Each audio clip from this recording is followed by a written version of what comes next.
O hidden light shining in every creature,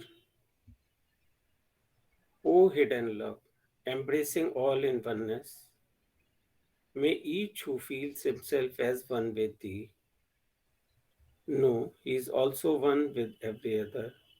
Om Shanti Shanti Shanti।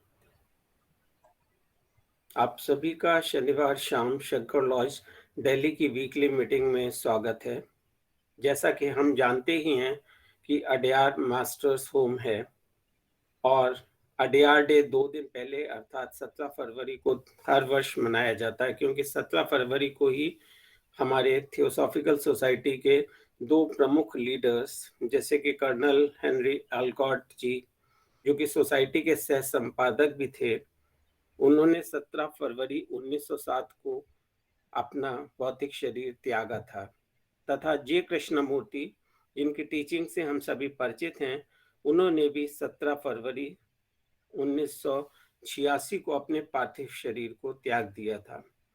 तथा साथ ही Giordano Bruno ने 17 फरवरी 1600 को सत्य मार्ग का अनुसरण करते हुए अपने भौतिक शरीर को त्यागा था। साथ ही साथ हमारे एक और लीडर CW लेडबीटर जी, जिनसे कि हम सब परिचित हैं, उनका जन्म भी 17 फरवरी 1954 को हुआ था। तो इसलिए अडयार डे बनाया जाता है। चूंकि अडयार हमारा अपना घर है, अतः हम लोग हर वर्ष 17 फरवरी को कुछ डोनेशन इकट्ठा करके लॉज की तरफ से भेजते थे, परंतु कोविड की वजह से अब हम लोग इंडिविजुअल लेवल पर जिनकी इच्छा हो डायरेक्टली थियोसॉफिकल सोसाइटी के अकाउंट में भेज सकते हैं। लिंक मैंने सबको पहले ही भेज दिया था, फिर भी किसी को इच्छा हो और ज़रूरत हो तो वो मेरे से संपर्क कर ले। आज हमारे बीच डॉक्टर राजीव गुप्ता, जो कि राष्ट्रीय प्रवक्ता हैं, और उन्होंने ऑलरेडी एक इम्पॉर्टेंट टॉपिक एस्ट्रल प्लेन और एस्ट्रल बॉडी के विषय में 2 टॉक्स पिछले 2 शनिवार 5 फरवरी व 12 फरवरी को लिए थे। आज उसी विषय को आगे बढ़ाएंगे। जैसा कि आप जानते ही हैं, डॉक्टर राजीव गुप्ता शंकर लॉज न्यू दिल्ली के वर्तमान में सेक्रेटरी हैं। उन्होंने सन 1989 में थियोसॉफिकल सोसाइटी की सदस्यता ली थी तथा 2005 में वह सोसाइटी के लाइफ मेंबर बने थे। डॉक्टर राजीव गुप्ता कई वर्षों तक दिल्ली फेडरेशन व शंकर लॉज के प्रेसिडेंट रह चुके हैं। उन्होंने दिल्ली में बहुत से स्टडी कैंप्स में पार्टिसिपेट किया है तथा स्वयं भी कई स्टडी कैंप लिए हैं। वह प्रोफेशनली एक डॉक्टर हैं तथा ESI हॉस्पिटल न्यू दिल्ली में प्रधान समय में चेस्ट स्पेशलिस्ट के पद पर कार्यरत हैं। अब अधिक समय न लेते हुए मैं डॉक्टर राजीव गुप्ता जी को आग्रह करूंगा कि वह आज के विषय भूवरलोक एवं भूवरलोकीय शरीर के बारे में हमारे साथ अपने थॉट्स शेयर करें। Doctor Rajiv Gupta. Thank you, Mathuji. Thank you very much. So we have already started with our series of. Rajiv unmute करो, अभी म्यूट है। Thank you, Mathuji. Thank you. So we have already started with the topic the astral plane and the astral body, and we have proceeded with some amount of on the astral plane. We'll continue further, but before that, I was asked last time to talk about a little bit on the cycle of evolution, of reincarnation, and as well as evolution. So I'll just talk about it in brief, and then we can proceed with the main topic.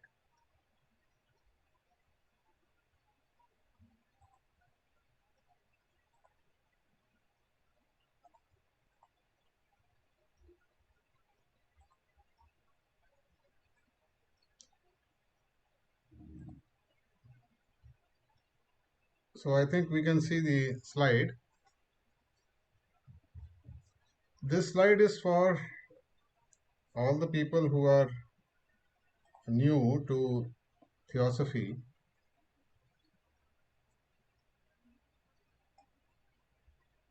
And it shows to us the constitution of a human being. So we have at the top here that which we call monad, or as it is called Jivatma in the Sanatana Dharma. So this monad is a unit, and this Atma or the monad is the one which has undergone this journey of evolution through the lower planes or lower lokas, and it comes back victorious with all the powers that it has over the lower regions. So we have the five planes over which it will have its journey: the Atmic plane, the Buddhic plane, the mental plane, the astral plane, and the physical plane. So at the Atmic plane, at the Buddhic plane, and at the higher mental plane, it takes up bodies. These are permanent bodies. They do not participate in the cycle of reincarnation. They do not participate in the sense that they do not get destroyed or taken up again and again. They are relatively permanent. Whereas what happens is,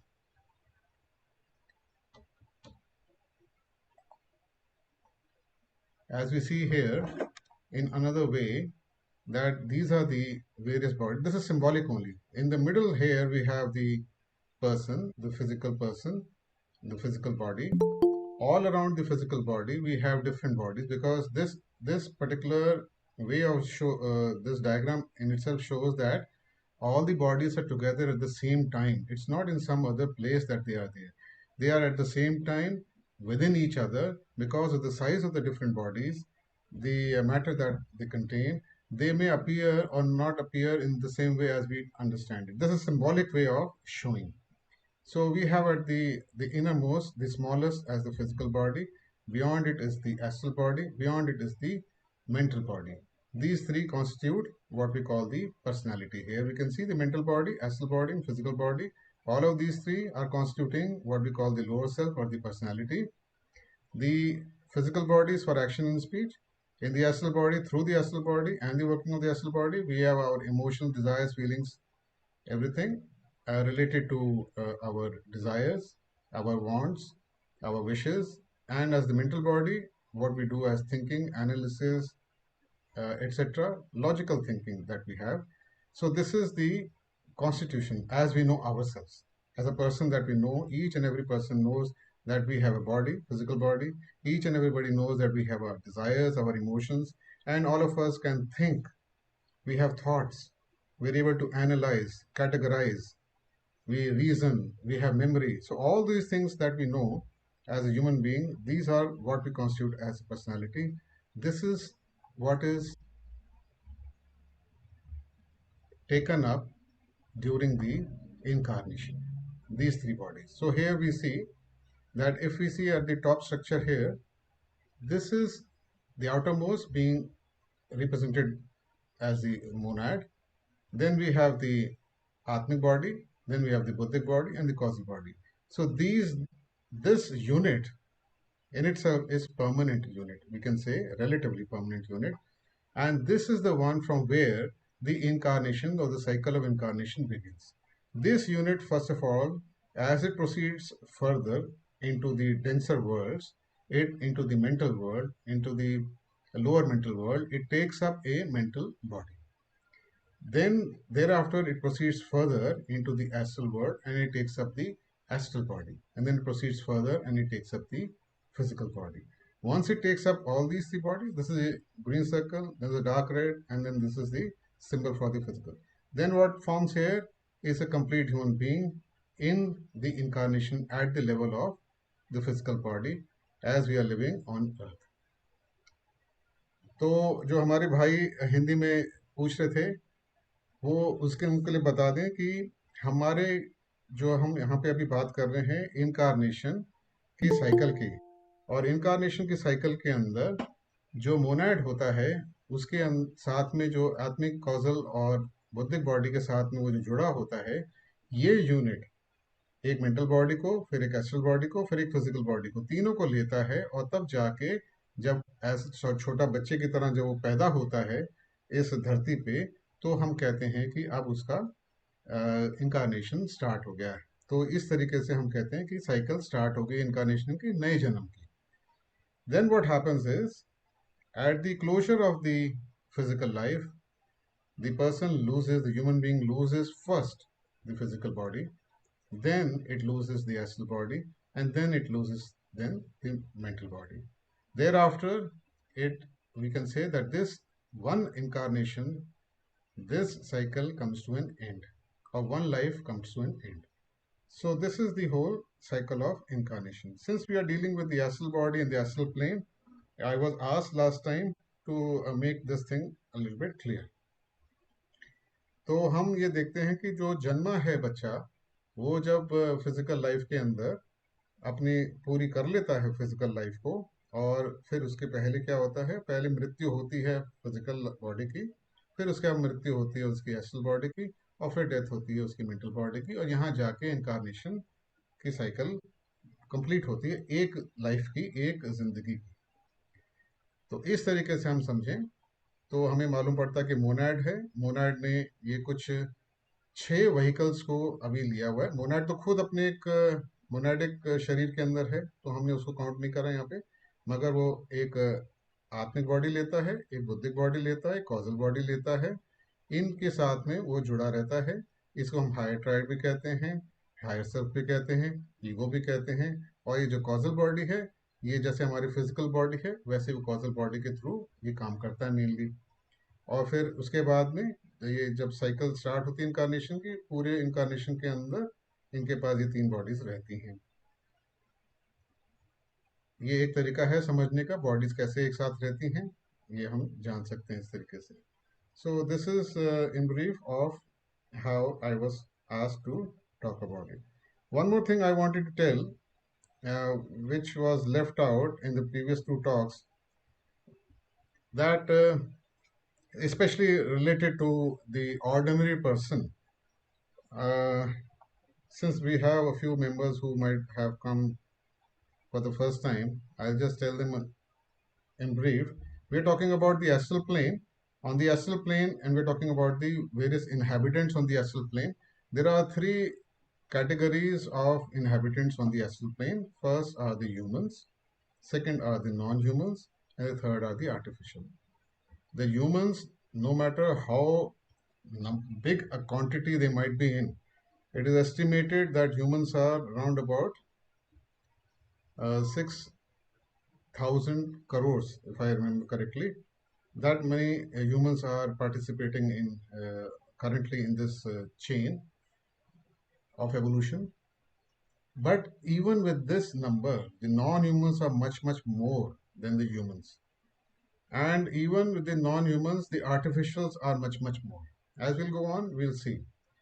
Amongst the humans, again, we divide into 2 types. One are those who are living or having a physical body. Amongst these, there are the 4 types: the adept and his pupil, the psychically developed person, ordinary person, and black magician. Amongst the humans who do not currently possess a physical body, that is, their first death has taken place, amongst them we have 10 categories.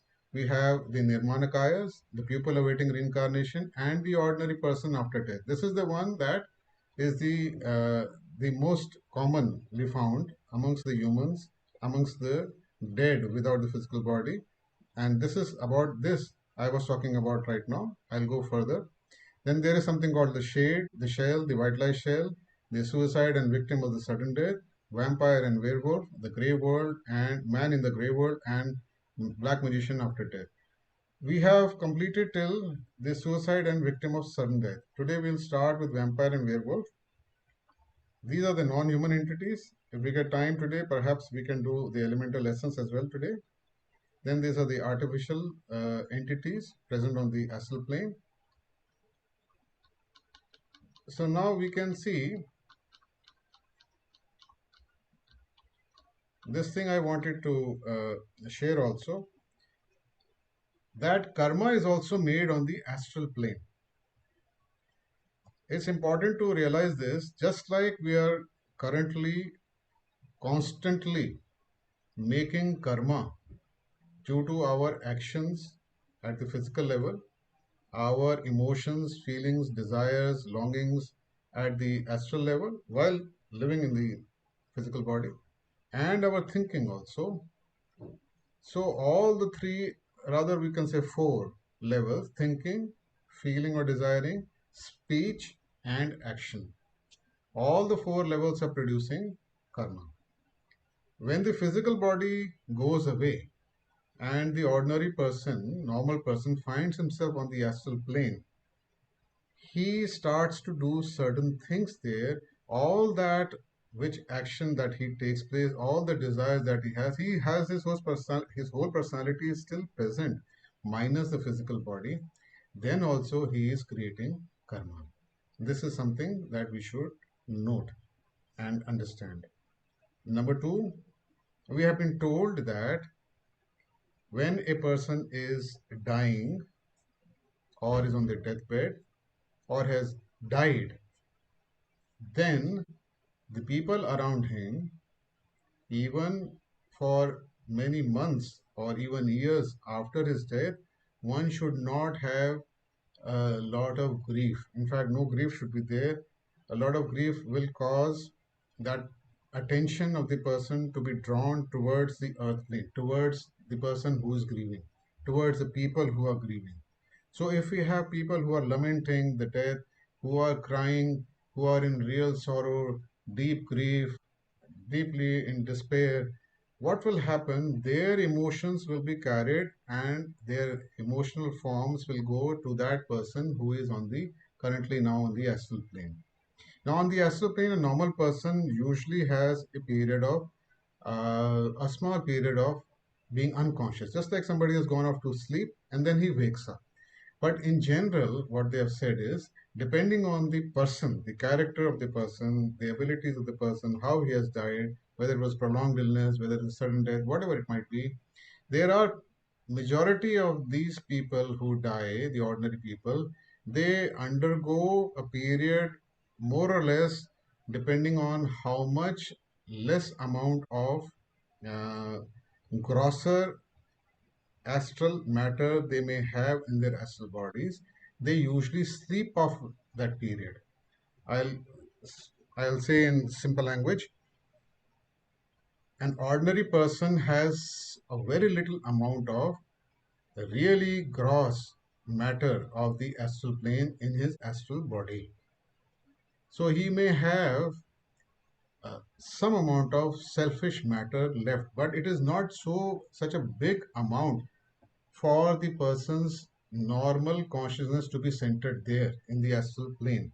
Such a person will have in his astral body the center of consciousness placed in the fourth or the fifth, maximum the sixth subplane, because that is where the maximum matter of his astral body will have of the astral plane. Therefore, he will usually sleep off that amount of matter and it will be taken away of the seventh subplane and even of the sixth subplane. Such a person, in simple language, would be sleeping, passing its time peacefully till he will get awakened a little bit later into the higher levels of the astral plane and carry on his journey towards the evolutionary end. That means the ego is withdrawing. This is the latter half of the cycle of reincarnation that we have seen. The ego is withdrawing away, and slowly, one is in the process of leaving one by one, all the vehicles behind. Now, if such a person is drawn towards the earth plane by grieving relatives and friends who are grieving so much that their emotions are disturbing this person on the astral plane, then the attention of this person will be drawn towards them, and he will feel and sense and see their grief and be in suffering along with them also, because he is okay, he has left his physical body, but now that he finds the people grieving for him, and whereas he is okay enough otherwise, he is unable to communicate to them that do not grieve so much. He will be also suffering along with them, and it will not be a good thing for him because he will be drawn towards them and he will try his best to pacify these people. Thereby, in doing so, he will have to, supposing he was on the fifth or the sixth subplane, he would have to come to them and try to do that, try to be with them. He will have to take up a lot of astral matter of the grosser type and willfully, by choice, try to remain there. It's just like I am so light now that my body itself is rising up in the sky. But I find my relatives, my friends, that they are quite grieving for me. Then I will force myself some way or the other by catching hold of something, some weight or something, and come down and talk to them or try to be with them. Now, this will retard my progress towards the release that this nature has intended, and will cause additional suffering to me and additional karma as well. So, it is in short, it has been said that the grief may be there. One generally feels that there is a loss, but the grieving people should understand this point and should be quiet during the time and also after the time somebody has died. So, this is the logic behind it. So, this is what I wanted to point out, which was missed in the earlier talks.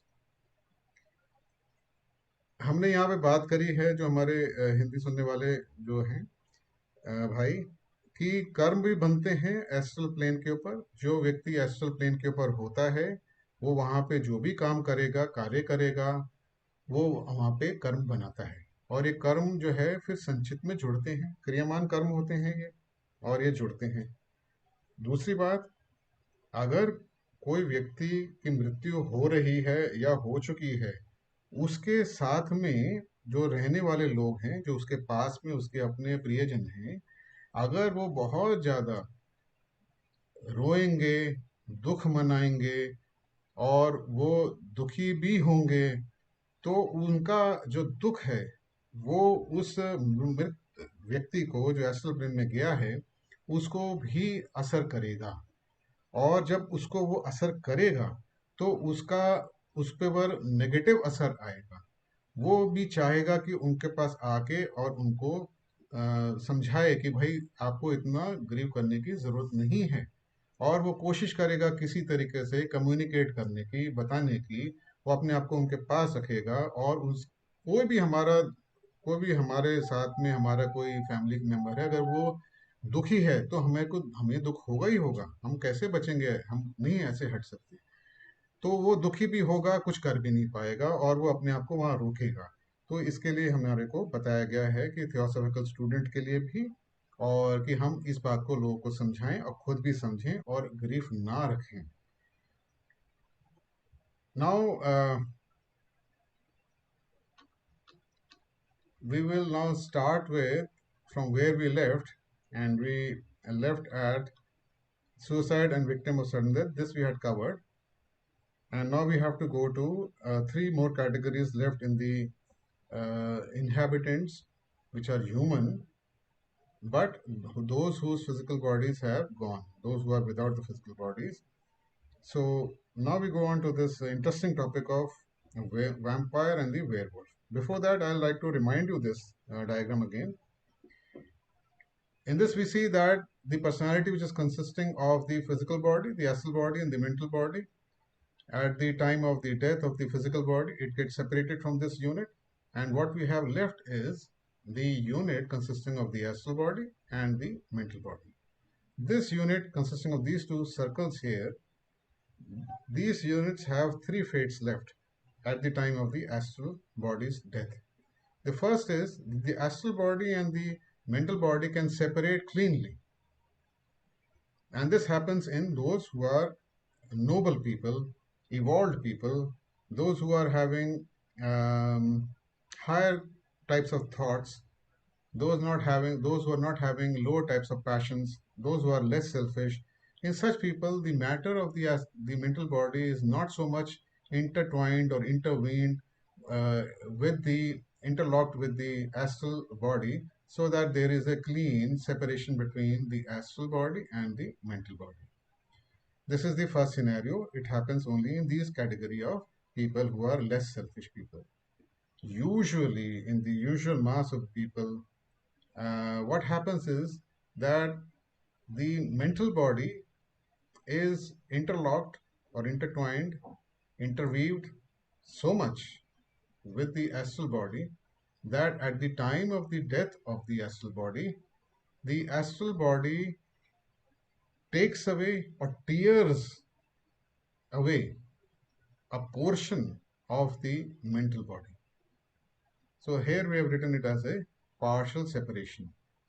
So it tears away, and this matter of the mental body, which gets torn away from the mental body, it gets carried away along with the dead astral body.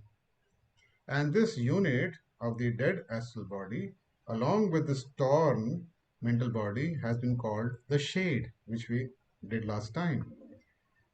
Slowly and slowly, the deterioration of this also takes place, just like our physical body. If it is dead, it will get deteriorated if we do not cremate it. Then what happens is that this mental matter will also get dissociated slowly and slowly as the deterioration progresses, and this will get separated away from the astral body, the dead astral body, which will be a clean astral body like this, dead astral body, and this clean dead astral body has been called the shell. So we, as students of theosophy, we must understand the difference between the shade and the shell. This we did last time. And then we come to the third fate, or the third thing, which is quite rare and it can happen, is that the intertwining, interlocking, intermeshing of the astral and the mental body is so much that at the time of the death of the astral body, the whole of the mental body is gets separated from the ego, from the higher self. So let's see this. We see at the at the death, second death of the astral body, the mental body also gets torn away, the whole of it, from this unit. And therefore, there is the end of the incarnation at this point itself.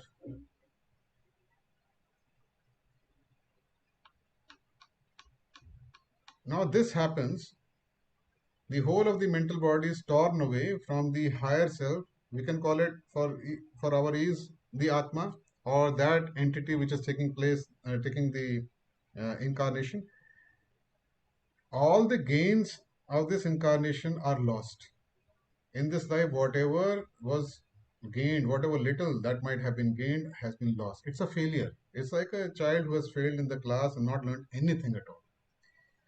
So this failure happens. This is a very rare thing which happens, and it happens only in those who are very, very selfish, cruel, brutal people who have no, not even a single, in a way we can say, single ounce of unselfishness, affection for anyone. They are grossly, completely selfish. And amongst this is the category where there is no separation. So this is what we are discussing now, this third fate of the dead astral body, and from these come the vampire and the werewolf. The vampire and the werewolf is the name given to two different distinct type of entities which were usually found in earlier races, especially the fourth or the Atlantean race, especially in Eastern European countries. And there, what these people used to do, these human beings who would then later on become either the vampire or the werewolf, they knew something of the black arts, or they were black magicians, or they had some knowledge of how to do something extraordinary because they had learnt it. The others would have, uh, those who were of this category, otherwise they are very selfish and very brutal, very cruel people. Normally what would happen is that after the death of the astral body, this after the death of the physical body, they would then be separated off and go into an area which has been called in our literature as the eighth sphere, or Avicii, the waveless state. So that is the end for them. Now we will not go into that. So what happens is that that this entity called the vampire, it knows that after the death of the physical body, he will enter into a state where he doesn't want to go. He wants to maintain his life, and he wants to maintain his entity as a personality. He doesn't want to die off, even at the physical level or the astral level. So, what he does, this vampire type of people, which are extremely rare, and perhaps, as C.W. Leadbeater says, perhaps not found at all now. But even amongst these, the brutal people, these vampire people, what they did was, what they used to do was that they would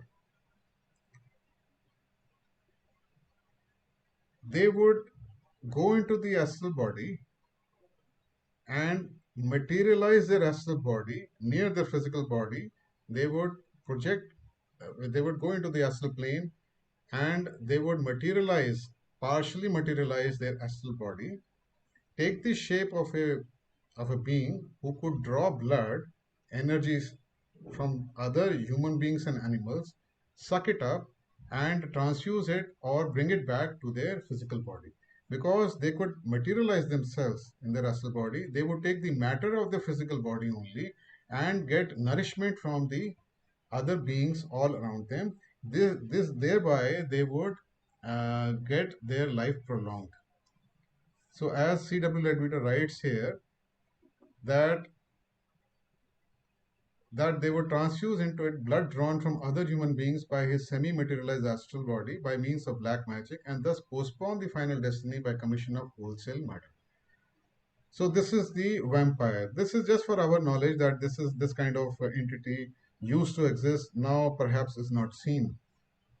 The werewolf is a different type of entity who knows the art of astral projection, meaning he can go into out of his body and project into the. He is also very type of person who is again the same person, very cruel, selfish, having nothing, um, not even a bit of affection for anybody, just grossly selfish. Such a person, when he would, such a person, when he goes into the astral plane, because he is having the astral body made mainly of the matter of the seventh subplane of the astral plane, the lowest matter, which is predominantly there in his astral body, such a being would meet many evil type of entities, many grossly, um, let's say, horrible entities on the astral plane itself. And some of them might take over or possess his astral body. They can take over his astral body. They are much more stronger, and they will take over his astral body, possess it. Not only that much, they can then materialize that possessed astral body and take up a form, usually as they have written here, as C.W. Leadbeater has written. He is seized upon by other astral entities and materialized not into the human form but into some wild animal. Why? So that the wild animal, usually a wolf, can attack others and can do certain things by killing and taking nourishment from others. So, this is how this werewolf works. Now, of course, again, these are uh, extremely rare. Then we go on to the next, the second last category of the man in the gray world. Now, sometimes it happens that a person, ordinary person, a living person, doesn't know that there is something called afterlife. So that person has no knowledge of afterlife. But when such a person loses his physical body, then that person is in a big dilemma. What has happened? And wants to desperately get back to the physical body. Now, one can't get back into the physical body. The death occurs of the physical body when there is a complete separation between the dense physical body and the etheric body. We know that the physical body is made up of actually two separate bodies, the Annamaya Kosh and the Pranmaya Kosh, the dense physical body and the etheric body. They are connected to each other, but at the time of death, they get separated completely. And also, the etheric body, after some time, gets dissociated from the astral body. It takes very little time. So, such a person tries to go back into the physical body, is only able to get into the etheric body, force himself into the etheric body. And what will happen to such a person is that because he is neither in the astral, in the physical world as we know it, nor he is in the astral world, he is now in the etheric body, which is deteriorating, which is dead, which is having no vitality of its own. So he is in a gray world. He is in a world where everything is blurry. He is like in a cloud, in a place where there is everything is foggy. He can't see anything. That causes more suffering to such a person. And the helpers on the astral plane try to help such a person by calming him down and telling him, you leave everything, let everything go, you'll be okay. So, this is also one of the categories which are found on the astral plane. And then the last category that we'll talk about is the black magician and his pupil. Just like in the humans who are having physical bodies, we had this group, the black magician and his pupil. Same, when the black magician or and his pupils they die and leave their physical bodies, they know the art, the craft of keeping their astral body alive for long periods of time. Such people are also there, and their whole, let's say, a target of their life is one of the targets is to keep themselves alive at all costs, and therefore they try to keep not only the try to keep the astral body alive at all costs, they try to get back into the physical body in some way or the other, and therefore again get back into incarnation. Now, all this entails, as C.W. Leadbeater has written here, every such human entity which prolongs its life thus on the astral plane beyond its natural limit invariably does so at the expense of others and by the absorption of their life in some form or another. So that is why they have been called the black magicians. They are selfish and they take away the other people's lives or nourishment or vitality for their own sake, and they do not allow the natural laws to operate in a way that they should operate. So this with this we come to the end of the the category of humans, human inhabitants, which are found on the astral plane. मैं हिंदी में भी बता दूं, माफ कीजिएगा। Vampire जो होते हैं, वैम्पायर वो होते हैं जो बहुत ही क्रूअल, बहुत ही सेल्फिश व्यक्ति होते हैं, जिनको थोड़ा बहुत पता है तांत्रिक प्रक्रियाएं, वो मेथड्स उनको पता है कि किस तरीके से अपने आप को वो जिंदा रख सकते हैं। उनको ये भी पता है कि उनकी फिजिकल मौत के बाद में उनको एस्ट्रल प्लेन के अंदर कहीं और वो जाएंगे जहाँ पे उनको काफ़ी टाइम के लिए ऐसे ही रहना पड़ेगा बिना किसी से मिले, आइसोलेशन में जैसे कहते हैं, जिसको हमने एट स्फीयर कहा है। तो ये क्या करते हैं, ये इनको काला जादू मालूम है, इनको मालूम है किस तरीके से काम करना है। ये अपनी बॉडी से निकलते हैं और फिर वहाँ पे अपनी एस्ट्रल प्लेन के अंदर मटेरियलाइज करते हैं अपनी बॉडी से मटेरियल लेके, और फिर उसके बाद में वो आसपास के जानवरों को, रिमेनिंग्स को हंट करते हैं, उनसे नरिशमेंट लेते हैं और अपने शरीर को जिंदा रखते हैं। इस तरीके से वो फिजिकल बॉडी को बचा के रखते हैं अपनी, और एस्ट्रल बॉडी को बचा के रखते हैं ताकि वो अवीची वाली अवस्था में ना पहुंचे। वेयरवुल्फ भी ऐसे ही होते हैं, उनको ये पता है तरीका किस तरीके से वो अपने को एस्ट्रल प्लेन के अंदर ले आ सकते हैं, वो उनको तरीका आता है। मगर क्योंकि वो भी बहुत सेल्फिश लोग होते हैं, उनके अंदर जो एस्ट्रल बॉडी का मैटर होता है वो बहुत ज़्यादा होता है सेवंथ सब प्लेन का, और वहाँ के जो गलत गलत एंटिटीज होती हैं, जो बहुत ईवल एंटिटीज होती हैं, जो उसी सेवंथ सब प्लेन पे ही पाई जाती हैं ज़्यादातर, वो उनमें से कुछ इनकी एस्ट्रल बॉडी को पोजेस कर लेती हैं, कैप्चर कर लेती हैं, अपने पकड़ में ले लेती हैं, और फिर उन्हीं की फिजिकल बॉडी से ही मैटर लेके और वो उसको मटेरियलाइज करके किसी, खासकर वुल्फ के एक किसी जानवर या खासकर वुल्फ के शेप के अंदर आके आसपास में वो जितने भी कुछ जानवर हुए या ह्यूमन बींग्स हैं उनको मार के उनसे नरिशमेंट लेती है और इस तरीके से ये अपनी लाइफ को काटते हैं। तो इनको वैम्पायर और वेयरवुल्फ बोला गया है।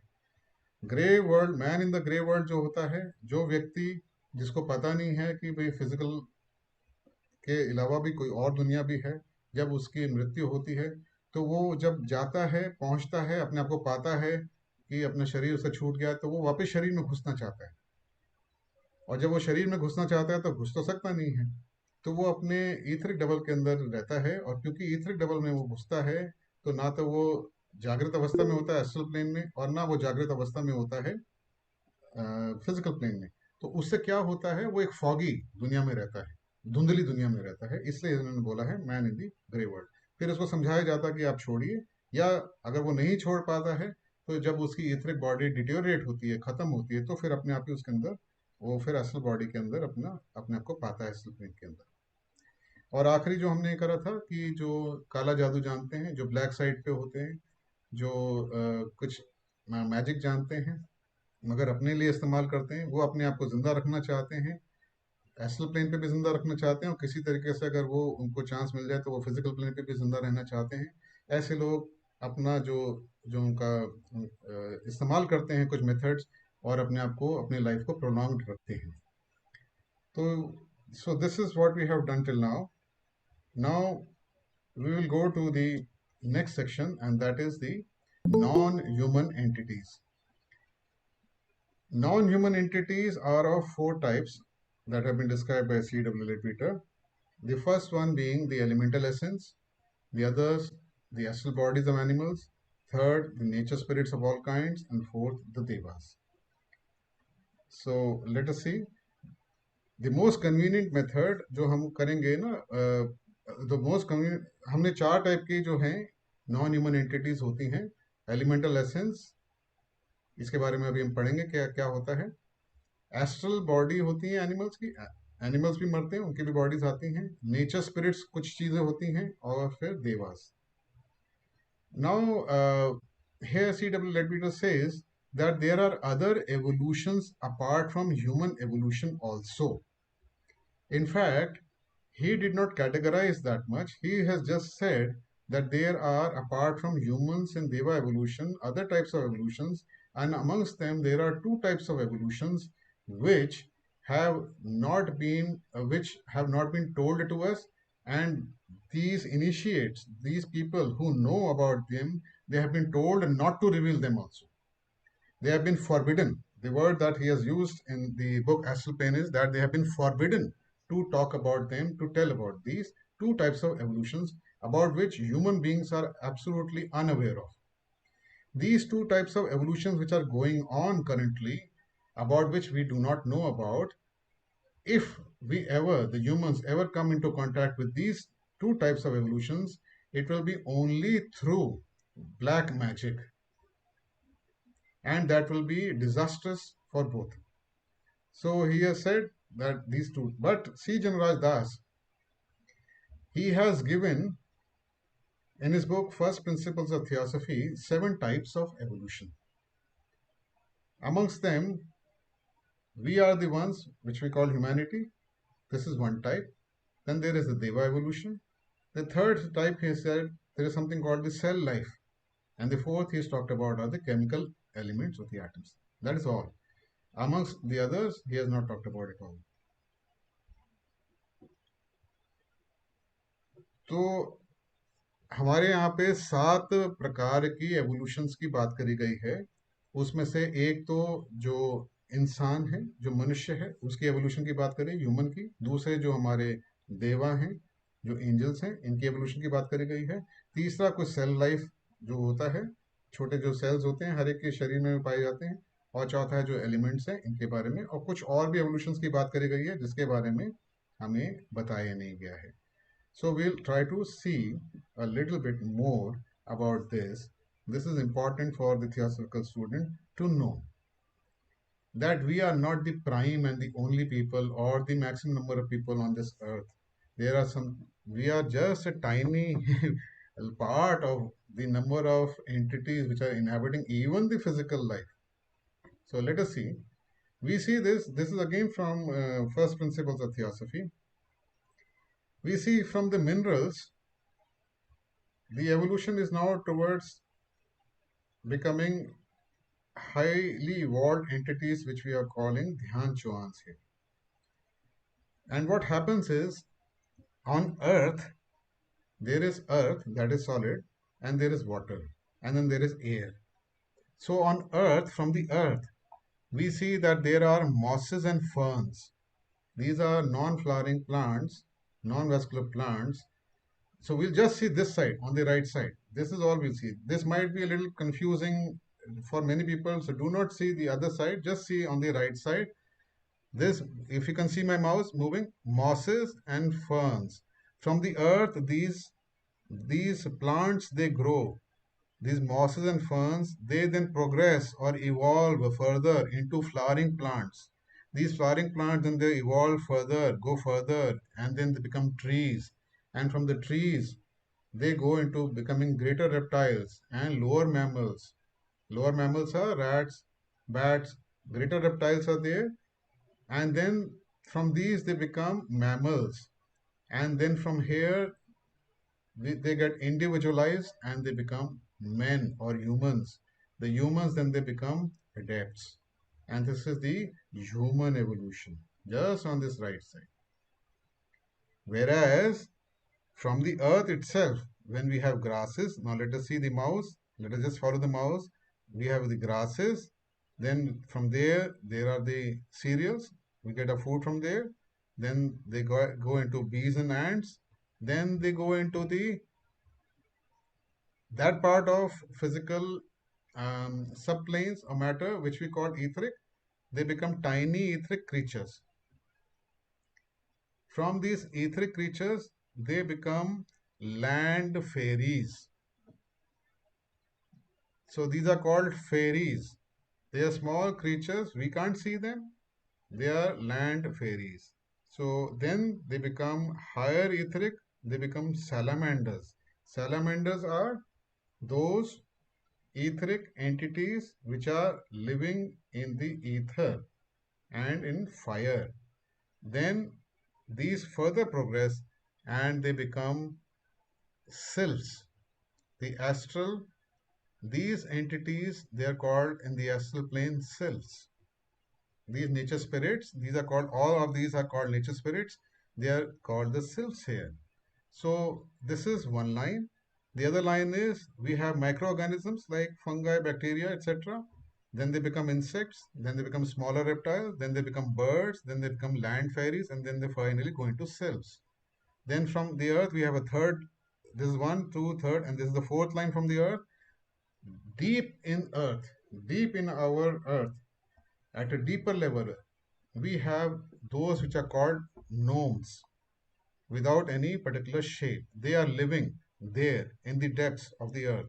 Then, as they evolve further, they are able to live at the surface, much higher levels of the earth, and then they can get detached from the earth. They can move out of the earth as well. They are called gnomes.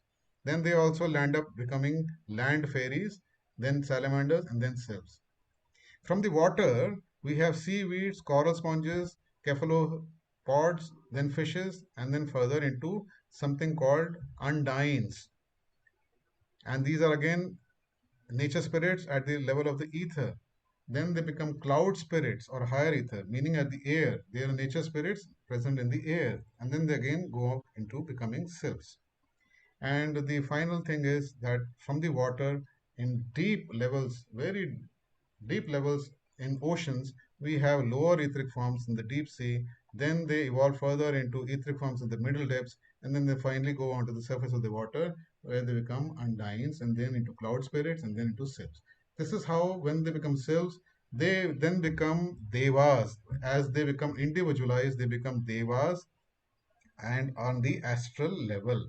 From here, they become then go on to become Rupa Devas at the lower mental level. Then at the higher mental level, they become Arupa Devas. And from there, they progress further. And the two lines, the human lines and the Deva lines, they join together and they form very highly evolved entities. We can, for us, they are like gods only. They are called Dhyan Chohans.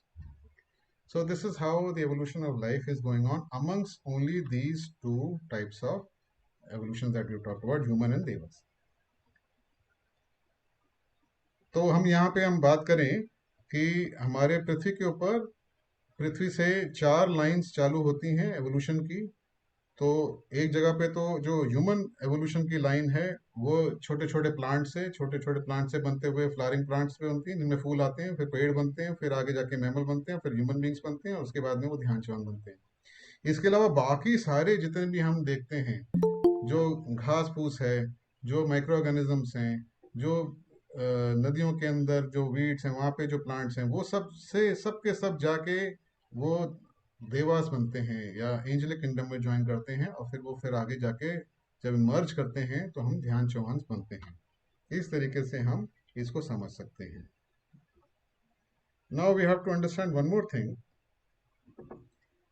And that is the solar logos or the Ishvara of our system, the God of our system, the creator of our system, the whole soul entity who has created everything in the solar system, of our solar system, that we call the solar logos.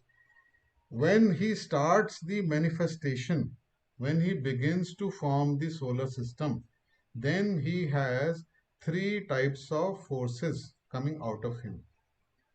We have, for our understanding, divided them and called them as first logos, second logos, and third logos.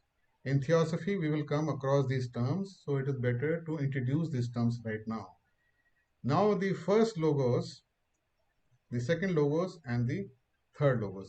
Here it is written in a wrong way. I will just correct it.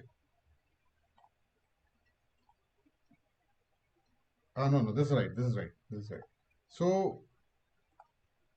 we are talking about the third logos here.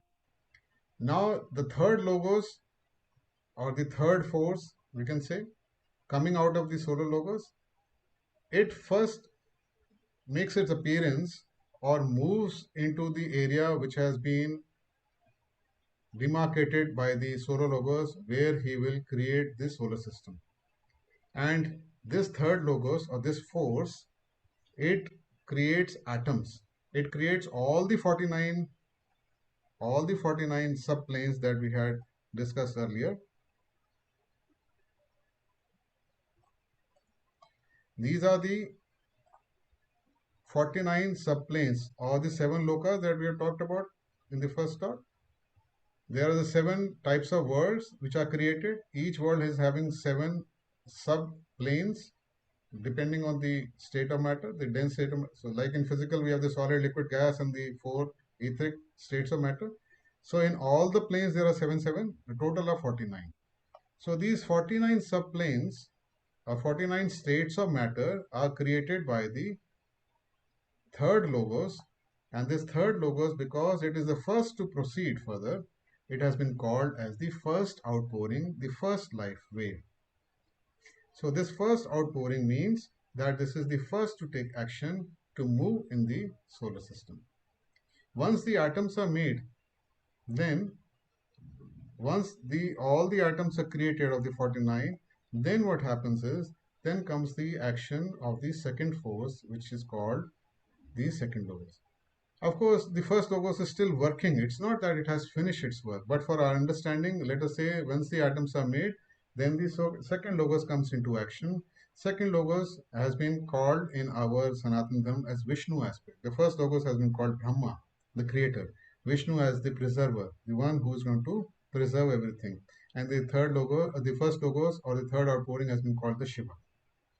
So the second logos, or the Vishnu aspect, or the sun aspect, as in Christianity, this also moves now into this matter which has been created by the third logos, and it now gives qualities to the atoms, how to combine with each other, so that in future bodies can be created. It comes in several life streams. It's an impulse, like first impulse is given. So the live stream will come, or the force will be sent out from the second logos, and then it will ensoul, or it will take up the matter which has been created by the third logos. At the higher mental plane, at this first subplane, we you see in the mental plane we have divided the mental plane into two parts, the higher mental and the lower mental. The higher mental is consisting of the first, second, and the third states of matter, or which we call subplanes. So the subtlest state of matter we call first, second, and third. These are the subtlest states of matter of the mental plane, which we have together called as the higher mental plane.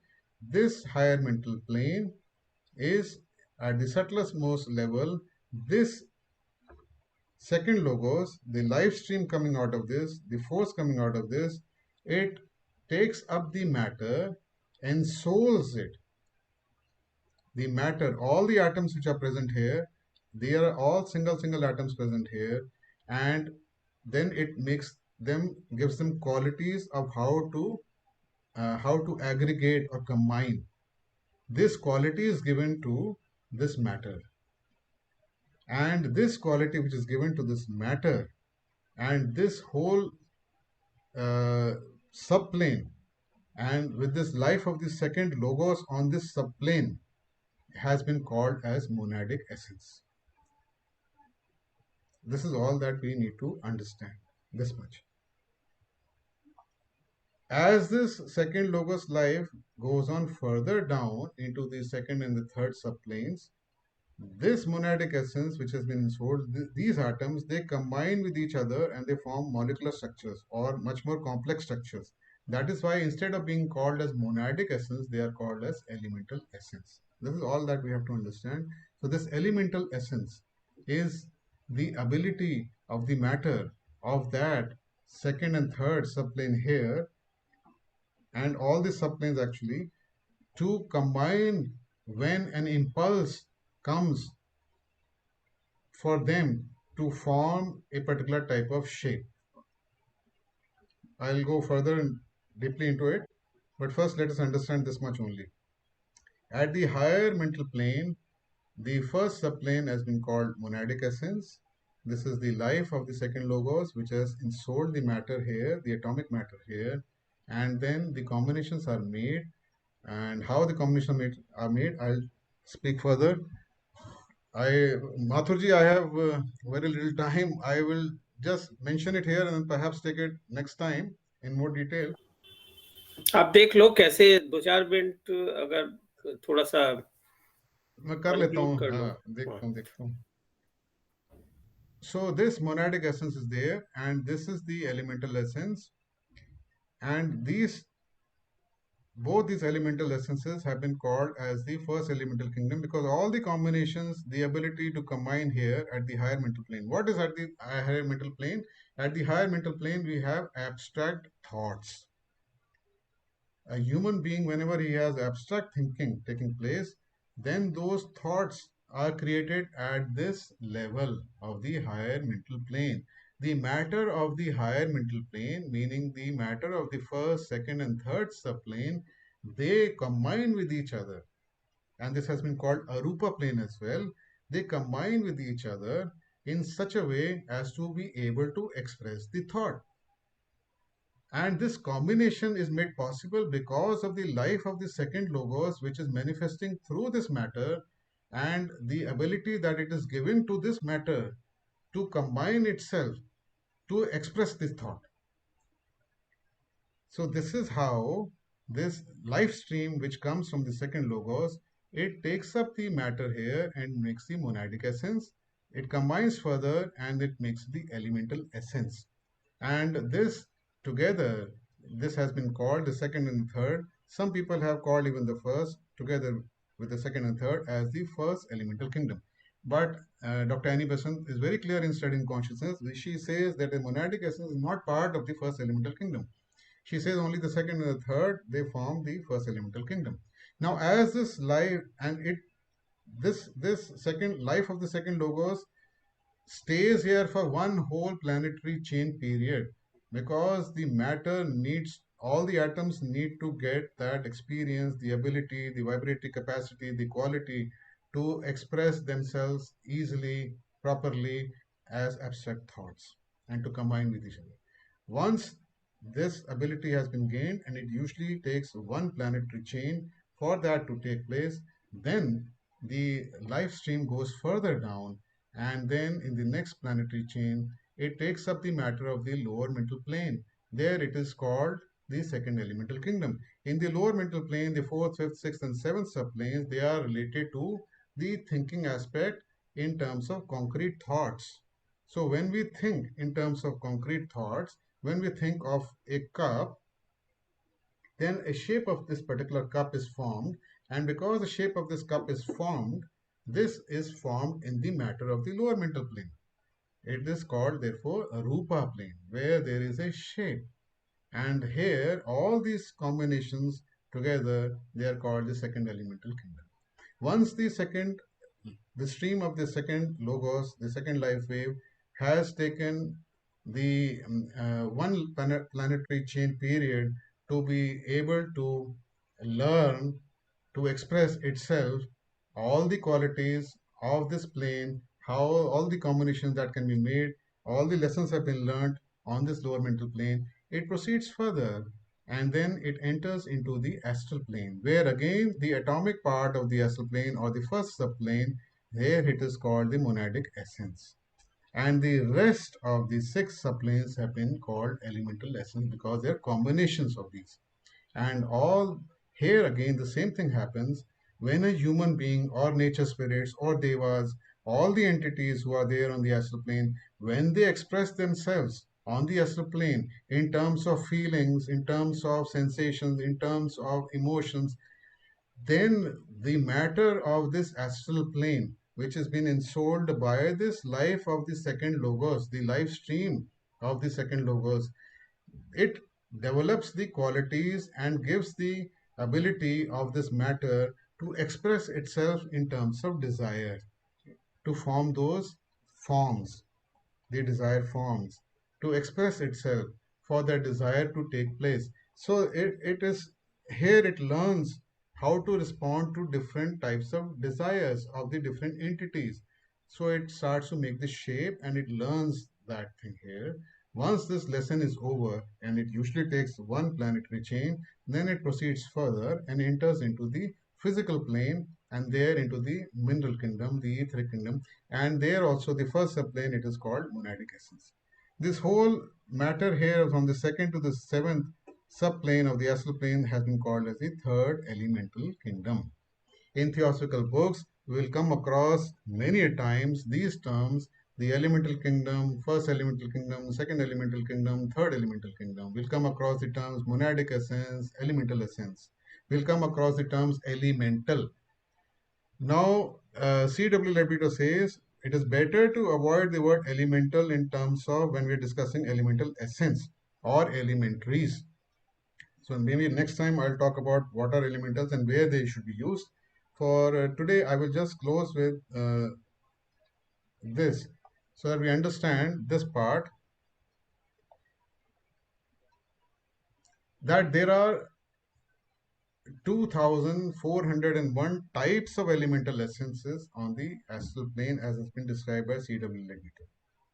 He says that we have 49 vertical qualities which are given by the second logos, and we have 49 types of different types of matter. So this is subplane 1, subplane 2, subplane 3. So we have on different types of densities of matter, and from top R1, R2, R3, they represent the character affinity or the quality. So these 49 into 49 gives 2401 types of elemental essence, and their different combinations is the why we have different types of shapes and forms that can be made, how they aggregate with each other, how they remain with each other. That is why they are called elemental essences. The life in them is of the second logos. I think I will close here today. Mathuji, if there are any questions, comments, queries, you are most welcome. Thank you very much.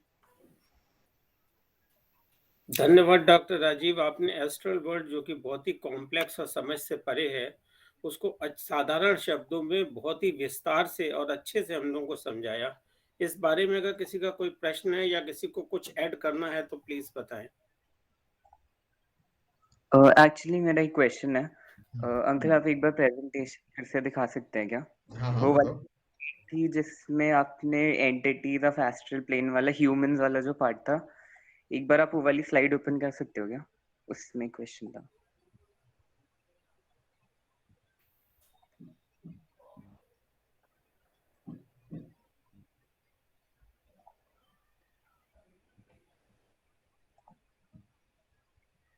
So question ये था कि most of the humans where do they lie? Astral plane वाली सब plane astral plane में where do most humans lie? Because एक आपने grey वाला एक पार्ट एक्सप्लेन किया था, so most people just believe कि आफ्टर लाइफ होती है या नहीं होती।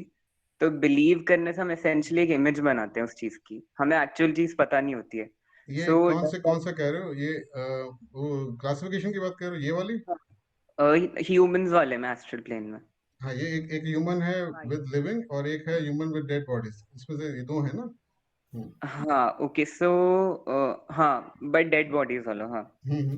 तो मोस्ट लोग ग्रे वाले में लाई करेंगे या फिर किस में लाई करेंगे आफ्टर नहीं नहीं डेथ? नहीं, ग्रे वर्ल्ड में तो बहुत ही कम होते हैं, इसमें होते हैं the ordinary person after death.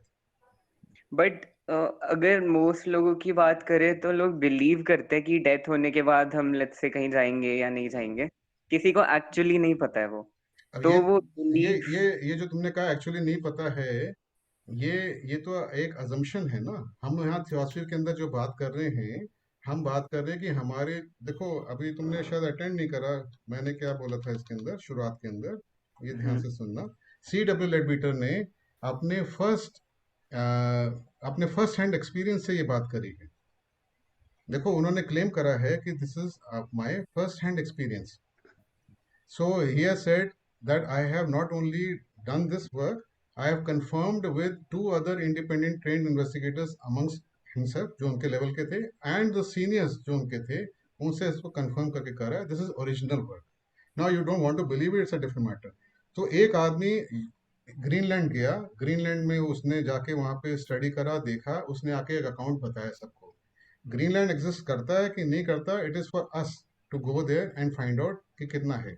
Even after 40 years of writing the first, इन्होंने कब करा था? He had presented this astral plane in 1894 in London Lodge, और उसके 40 साल 30-40 साल के बाद में भी जब सेकंड एडिशन आया था, then also he wrote the same thing कि ये जो रिलायबिलिटी थी जो उन्होंने पहले प्रेजेंट करा था, वो अभी भी उतने रिलायबल है। ही सेज कि I have not said everything, but whatever I have said is true as far as he knows. Now the question is not what people will believe, we are dealing here with, हम यहाँ पे क्या deal कर रहे हैं कि हमारे को थियोसफिकल लिटरेचर ने क्या बताया है। It is for each individual, हम लोग सब फ्री हैं, हमारे फ्रीडम ऑफ थॉट है, हम इसको कितना मानना चाहते हैं नहीं मानना चाहते, ये हमारी मर्जी है। अब आगे बताओ मेरे को आदित्य। हाँ ओके, नहीं मेरा क्वेश्चन यही था कि मोस्ट लोग किस वाले में लाई करेंगे। हम मोस्ट लोग के बारे में प्रिडिक्ट नहीं कर सकते, हम तो अपनी बात करनी चाहिए ना हमारे को। हमें थियोसफी ने जो बताया है हमें उसको एग्जामिन करना है। बुद्धा ने भी ये कहा, आप उसको जो है एग्जामिन करो, कॉमन सेंस रीजन लगाओ अपना। ऐसे ही at the feet of master में लिखा है, आप अपनी कॉमन सेंस यूज करो, अपनी रीजनिंग यूज करो। आपको ठीक लगता है बहुत अच्छी बात है, आपको ठीक नहीं लगता कोई बात नहीं। आपको लगता है कि ये पॉसिबल है, बहुत अच्छी बात है। आपको लगता है बिल्कुल पॉसिबल नहीं, बेकार की बात है, छोड़ दो, इट हाँ is for you. Okay, thank you. Ali sir, नमस्कार सर।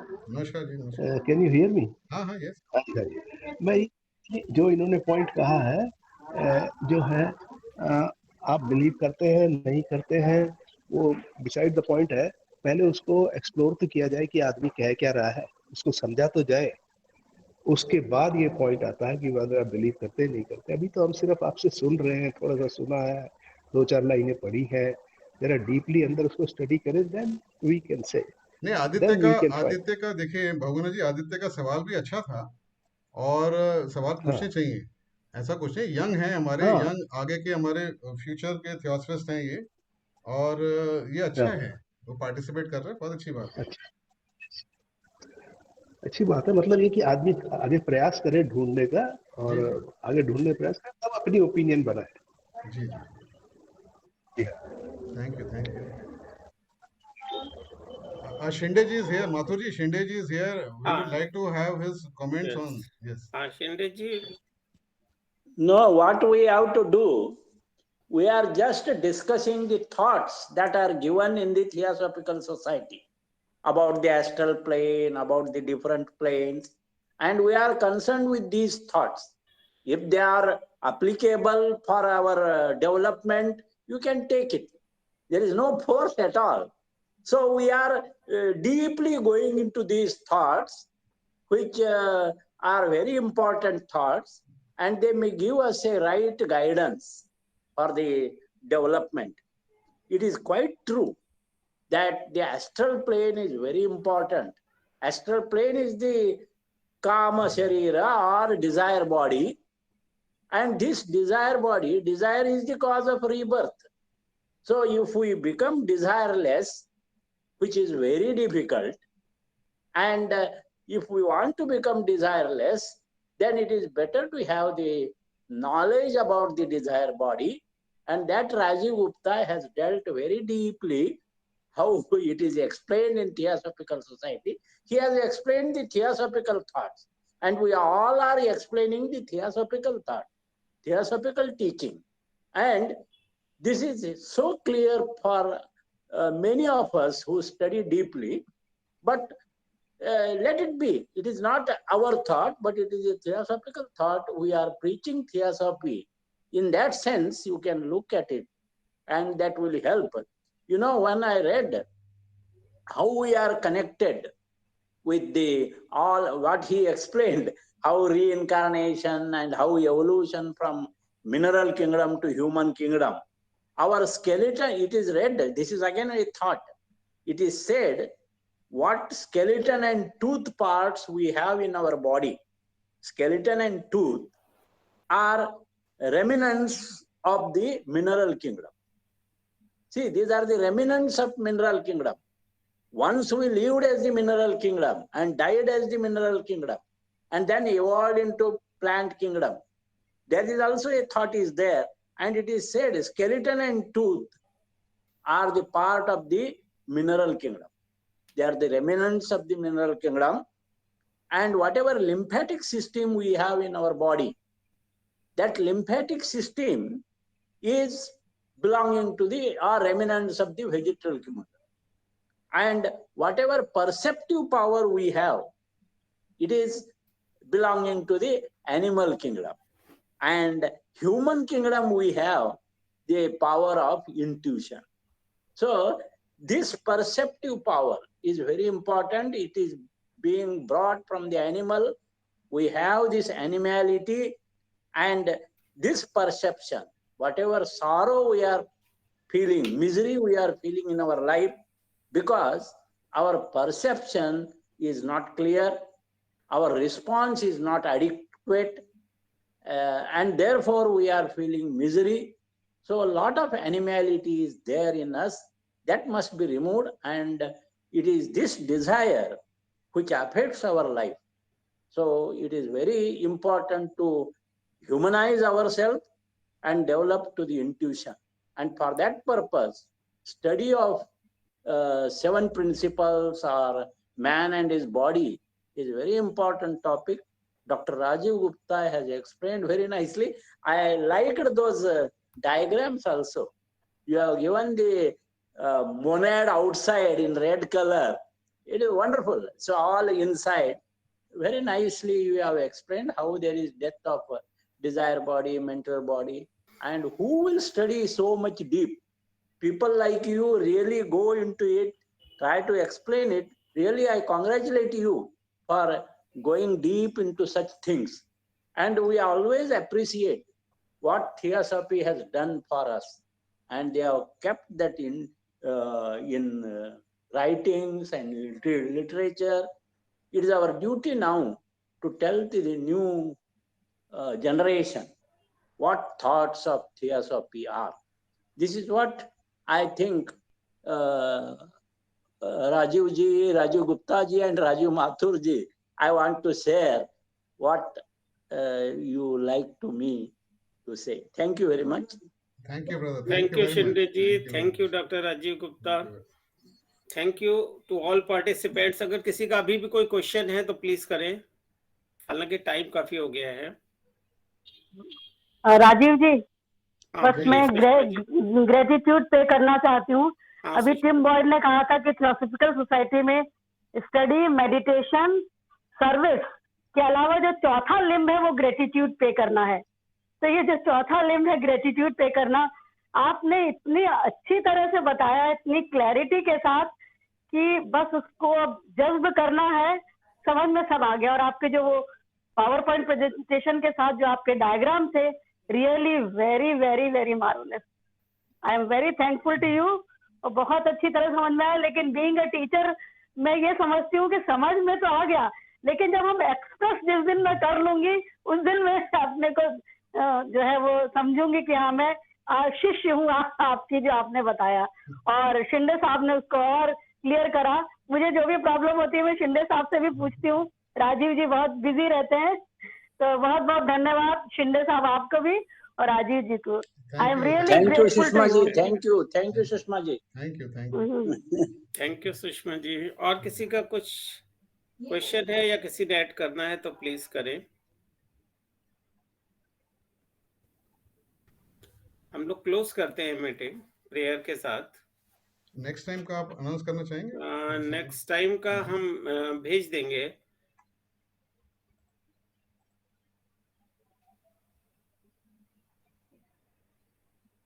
ओम सर्वे भवन्तु सुखिनः, सर्वे सन्तु निरामया, सर्वे भद्राणि पश्यन्तु, न कश्चित् दुःखभाग् भवेत्। ओम शांति शांति। Meeting is closed.